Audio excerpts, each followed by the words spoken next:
Hello, BookTube. I have guests, one guest, and one guest in the video that all of you were saying you want to see more than you want to see me. Keep in mind, eyes on the prize. This is not the Frida channel. This is the Steve channel. But I have a guest, my friend Sam. It's been, how's it been since you were on a video? I don't know. I haven't been here for a solid 6 months or 7 months. It's been a while. So I thought we'd do some mail together. I've got packages here, and they're burning. I'm burning to know what's in them. I thought this would be a no mail day because of George H.W. Bush. They don't deliver mail. They don't deliver on mail the day because because the day the president is interred. Yep, they don't. A subscriber of mine who's a relative who works for the post office says that it's not just Bush; it's been many presidents. Ah. Well. So once again, Poppy interferes with my life. Those presidents everyone likes and also irritated by all the time. Yeah. Yeah. Or just irritated and doesn't like. Actually, that's not true. I was irritated by him when I had to write editorials about him, but that collection of his letters, yeah, I found genuinely touching. So, yeah. And I'm sure that I'll feel the same way about the collected correspondence of our current president. Oh, letters will be extraordinary. A friend of mine who's the alphabet. A friend of mine who's also being deprived of packages today. He said they're not coming, and I've been told this by my mail carrier. And I said, yeah, it's because the President Bush died. And my friend said something horribly scandalous. He said he would take another mail-free day if a certain other president were to die. We play with our elbows in this game. But anyway, we've got packages here. We've got a small amount of packages, and it ends with a box. I imagine these are all going to be 2019 releases, so we'll see. I would hope so. We'll see who comes out ahead. We always have this informal contest. As long as you understand, as a reader, as a consumer of new books, looking for really trustworthy reviewer calls before you sink in your hard-earned money and cash, he's fiction, I'm nonfiction, and you don't need anybody else. Okay? We know a few people who would disagree with that. Notwithstanding presidential funerals, is the mail dwindling at this time of year? Yeah. Yeah. Just a bit. Yeah. Here and at the Monitor. Dwindling just a bit either way. All right, so let's see what the first one is. All right. Okay. We saw this already, I think, on this channel. This is okay, the first is a sheet of blurbs. I look for myself, and I look for you. If neither one of us is on it, then I don't need the sheet of blurbs. Did we already see this or not? This is Black Mountain by Laird Barron, an Isaiah Coleridge novel. Another hard-bitten detective series in which the main character has the name of a poet. Look at the author photo. Got to show them the author photo. He's right. That is an author photo you don't want to mess around with. All right, so all of the sarcastic things I was going to say about this book are now shelved. Yeah. I think it's wonderful. Let's see here. The authenticity of this work is extraordinary. The best hard book. Oh, you got those things ready, don't you? Saves time. I have a similar breviary. It's not the same as his. You probably don't get as much use out of yours scathingly stupid as I get out of mine. But then again, he's got to share the same Manhattan streets with these people. I don't. All of my people are tough-skinned historians from Germany. But anyway, this is, let's see, the best hard-boiled fiction is driven by protagonists. And in Isaiah Coleridge, Laird Barron has created one of the most compelling and complicated private eyes to come along for a while. Where is Black Mountain? Is this Appalachia? Is this? Oh, I would assume so. Oh no, It's the Hudson River Valley, upstate New York. And they both have crazy names, so I got them confused. Isaiah Coleridge is a former enforcer for the mob in Alaska. He's the son of a Maori mother and an abusive American Air Force colonel, and has found his way to the world through a combination of brains and brawn. Brutish on the surface, he has the soul of a poet and is an avid student of mythology and human nature. Okay, and he solves crimes. All right, so this is the author. This comes out in May, and it's the author's follow-up to something. right? This is the author's. So let's look at you. Let's look at your face again. Blood Standard was the first Isaiah Coleridge adventure, and this is the second one. Comes out in April. Won't interest you. Won't interest me either. I mean, I will read it. I'll probably end up reviewing it, but it's not Habsburg history, and that's the key here. Is that it's not Habsburg history. And I don't know if there's going to be Habsburg history in here. This is probably a little bit anemic. Oh, okay, great. All right, this comes out in April as well. Another sheet of reviews. Jeez, look at all these people. Washington Post. Lily and the Octopus. Lily and the Octopus. Not your fair. Did you ever do that? You didn't do that. No. And Patrick Ness also. Boy, this got blurbs all over. Okay. In his own words. Yeah, thanks. Okay. All right, so this comes out in April. This is The Editor by Stephen Rowley, who did Lily and the Octopus. I bet a lot of you have read Lily and the Octopus. And this is his new book, which I think is historical. I think I know a little bit about this book. I think I know who the editor in question is. I think I know rather a lot about the editor in question. Well, yes. let's see here. I could be remembering the wrong book. Right. No. Okay, so Lily and the Octopus was his debut. The Editor opens in New York City circa 1992 when Jamie Smale, a gifted but struggling young writer, learns a major publisher has expressed interest in his as-yet unpublished book. Finally, a real editor wants to discuss his work. Don't blow it, he thinks. Soon he's in a Doubleday conference room nervously awaiting the guy who holds Jamie's future in his hands. Only it turns out it's not a guy. at all. And it's not just any editor, but arguably the most famous editor in the world. The one and only Jacqueline Kennedy Onassis. And so begins the ride of a lifetime for this unlikely duo spar and bond over the mother-son dance writ large in James' candidly autobiographical manuscript. What? No, in the book. Yes. His autobiographical. Okay, all right. Mrs. Onassis, as she's respectfully known around the office, when she's within earshot, yes, believes the author's talent, but she also has a certain story that needs stronger editing. As Jackie and James plow into the book and their unexpected friendship deepens, she quietly presses him to head home to confront his difficult family history. Okay. Right, also not your cup of tea. Probably. The whole question for me will be whether or not they get Jackie Kennedy correct. She had a very distinct personality, not a William Shawn type personality. She can be captured in fiction. All the Kennedy clan can, marriage or otherwise. It's just, can you do it? Have you read enough to do it? Or is she going to be a caricature here? I don't know one way or another. I keep thinking back to Jack 1939. Right. Which was fantastic. Yeah. I know it just did a fantastic job capturing a young Jack Kennedy, which is not easy to do. An older Jackie Onassis Kennedy, also difficult to do. We shall see.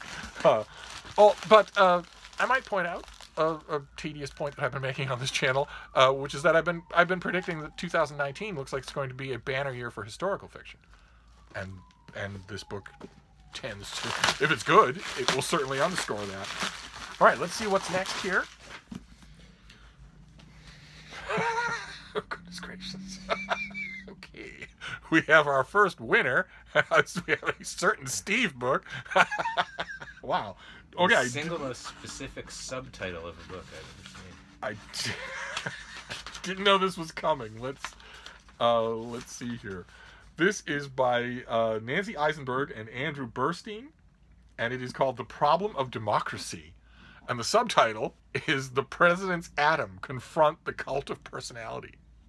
And the President's Atom here refer to John Adams and John Quincy Adams, who for a long time were the only father-son duo in American presidential history. And we are just now in America burying the father of the second father-son duo in American presidential history. So the book-ending cults of personality are on Washington and Jackson, or I would imagine. Jefferson. Yeah, I would imagine it's Washington and Jackson. They both had to face egomaniacal morons who wanted to make America great again. Both of them had to face that in their lifetimes and in their political lifetimes. What compelled you to write this book? Who gives a crap? Oh, this is an interview. All right, never mind. Let's. Okay, so Remarkably, until now, no historical investigator has dissected the intertwined lives of the second and sixth U.S. president, father and son, John and John Quincy Adams. I knew there was going to be an incredulous stare at the camera. All right, okay. Yeah, it's fresh territory. Okay. Beyond the intimate, inherently fascinating story of their accomplished, if oft disparaged, careers, The Problem of Democracy by Nancy Eisenberg and Andrew Burstein tells how the father and son presidents foresaw the rise of the cult of personality and fought those who sought to abuse the weaknesses inherent in our democracy. In a bold recasting of the Adamses' historical roles, Eisenberg and Burstein provide a major critique of the ways in which their prophetic warnings have been systematically ignored over the centuries. As she did with her myth-breaking bestseller, White Trash, Eisenberg, now with co-author Burstein, provides sweeping historical context for our current political climate. Oh, God. So it's a duo in which one is the hard historian and the other is the sort of sociologist who's pointing the history to the present. I've never heard of that sort of Are they going to make combination John before. Adams and John Quincy Adams stalking horses for the current affairs? That doesn't do them good service. It doesn't do current affairs good service either.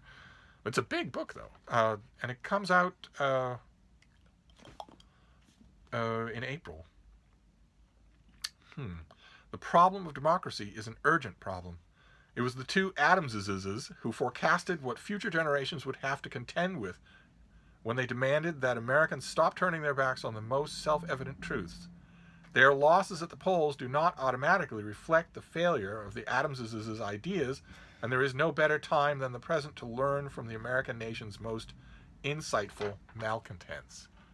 I thought I was the American nation's most insightful malcontent. Apparently not. All right, well, so it's going to be, revolutionary and immediately post-revolutionary American history seen, it sounds like, largely through the focus of America's current slide into fascism. And you have to wonder if Nancy Eisenberg is going to face the elephant in the room, which is Donald Trump Jr. You have to wonder if that's going to happen. I'm sorry for all of you out there who have already had the word resistance tattooed on your back, but one of Trump's children, either his daughter or his mentally competent son, is going to be president. I'm sorry to tell that to you. The current president of the United States is going to serve 8 years in office and leave with approval ratings in the mid-70s. And one of his children is going to be elected after him. Maybe not immediately after him, but certainly after him. Unless they die, they will certainly follow him. So this is this is a twisting and turning in many different directions. I don't know, though. As you know, I love John Quincy Adams. I don't want to see him used as some sort of paste board. But you're going to get a million histories in 2019 that are purpose-built to reflect on, which started with what in American history pointed the way to the present. Someone having cocktails asked that question at a dinner party, and they said, well, it really was, we saw the first seeds of what's going on now in, 1829 in... Andrew Jackson. I bet we get a lot of Andrew Jackson. A lot of Andrew Jackson, yeah. He's probably right. Oh, God. It's easy for you to just airily predict it, because you're going to have to deal with it. I'm going to have to deal with these things. Oh, okay, great. All right, fantastic. This is... It's an invoice. His face crumped up, same as mine. People buy books.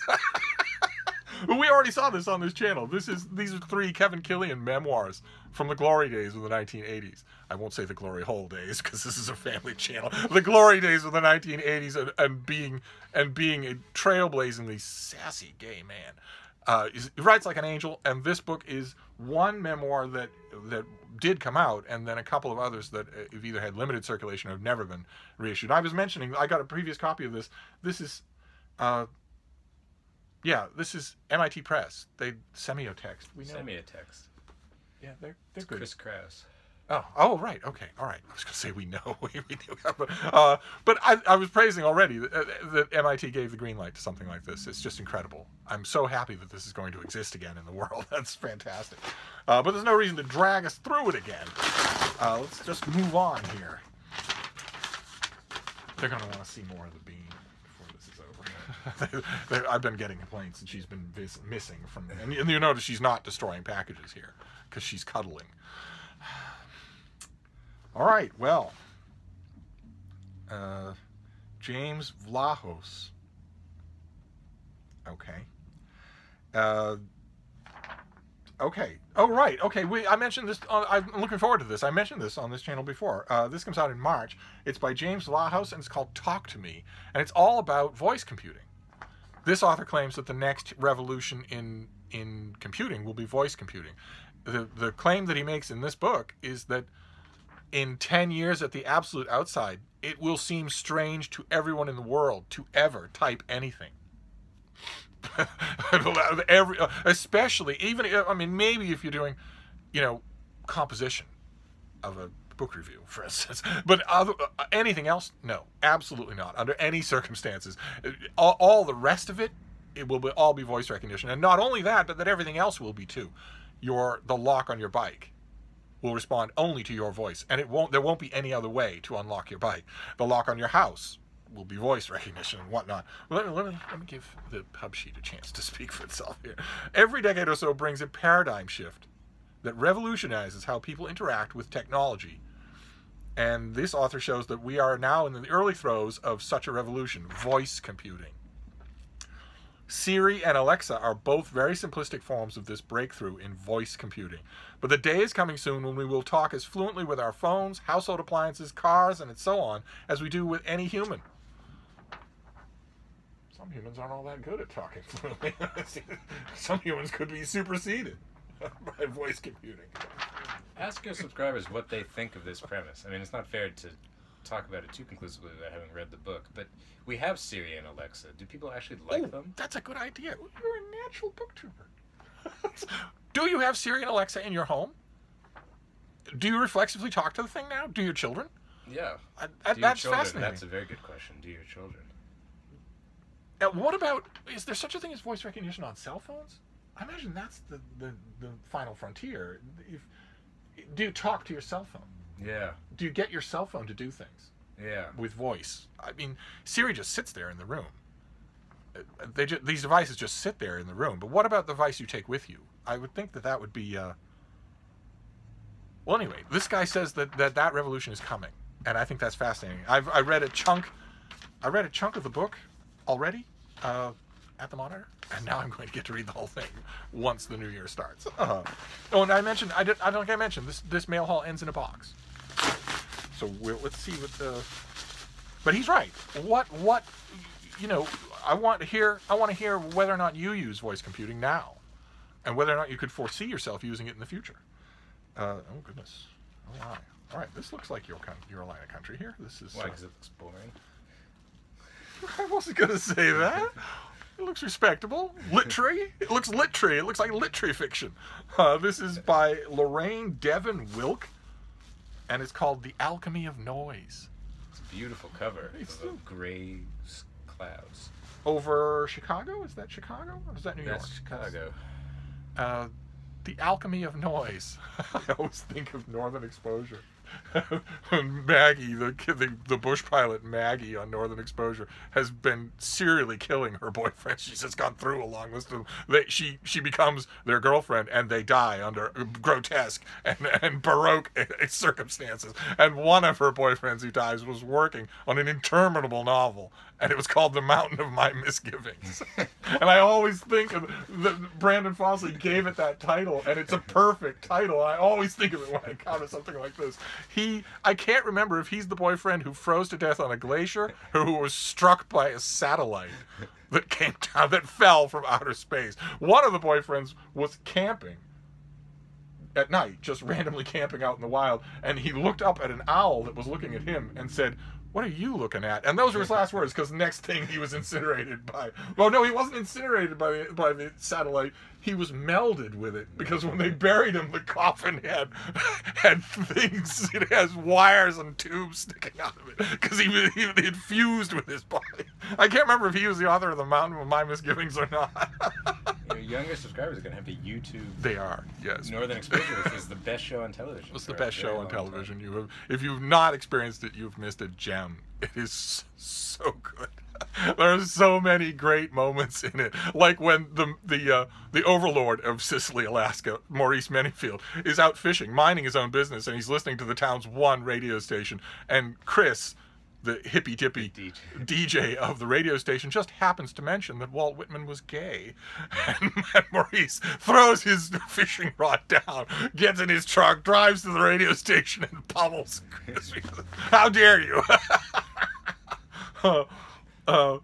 Let's see. In a world so full of lonely people and broken hearts, it's serendipitous that Chris Hawkins, a black sound engineer from Chicago's South Side, and Sidone Frame, white, suburban-raised, the head and manager of one of the city's buzziest venues, meet by work-related happenstance and fall quickly in love. The couple is convinced happiness is theirs for the taking, but life, it seems, has other plans. While they're able to transcend cultural clashes, recurring police disruptions, and the resistance of select family and friends, a violent arrest ultimately turns their world upside down, leaving them to question everything, including each other. So this is going to be a mixed race marriage novel. This is by a publishing house called She Writes Press, which I have never heard of, so I wonder if it's their first. Maybe well, they've given us another one here as well. I wonder if they've just started. It's kind of a pretty thing, isn't it? First books. Okay, this next one is Deepest Blue by Mindy Tarquini. Also a pretty looking thing. In Panduri, an enchanted city seen only at twilight, everyone's path is mapped, everyone's destiny decided, their lives charted at birth and steered by an unwavering star. Everyone has his place, and Matteo, second son of Panduri's Duca, is eager to take up his as a legendary protector, both in capital letters, at the border and out from under his father's domineering thumb. So this is a fantasy novel. So that might cross your desk. This will not. And they're both from She Writes Press. Very nice. So a small press, but these are professionally done. Yeah. Okay. All right, and then the box, and then we'll be done with this tag team mail haul. Although I will show you the bean before we finish, because no, you're not here for me. That's for sure. Oh, goodness gracious.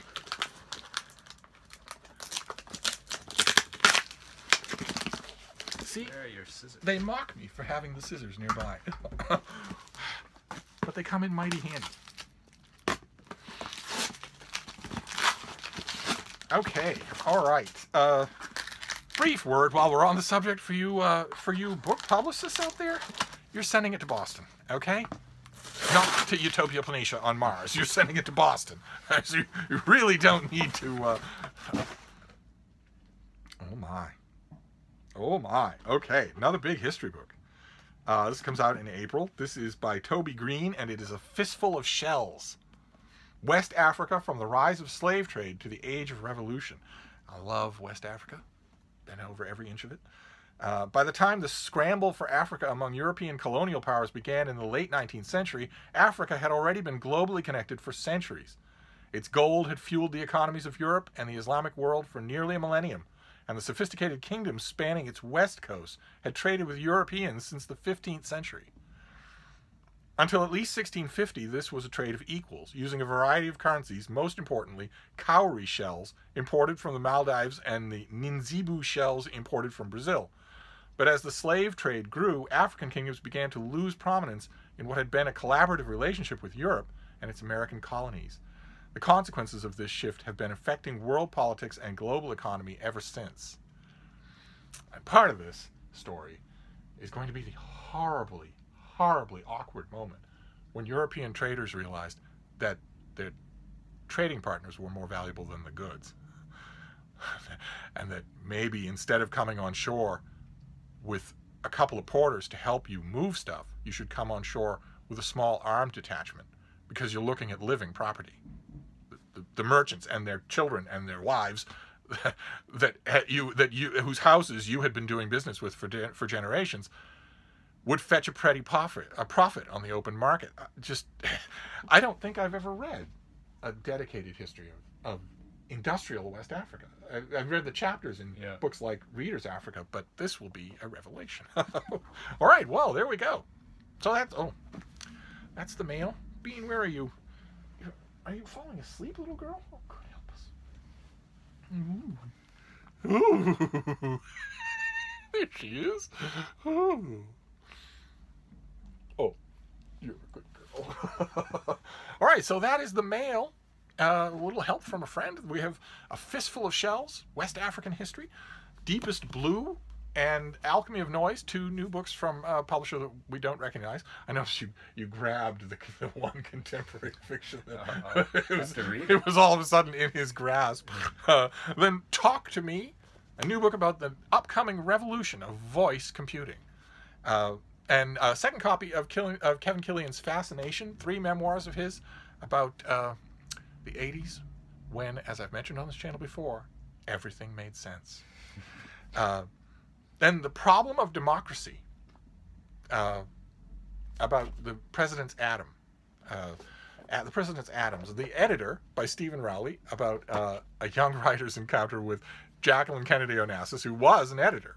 The final stage of her life. There's a very good book on the subject that I believe I reviewed. And Black Mountain by Laird Barron. So that is not a bad mail haul for a day in which I was told there would be no mail. Not bad. So that'll have to do for now. Tomorrow, I imagine the floodgates will open again. But for today, we pay our respects.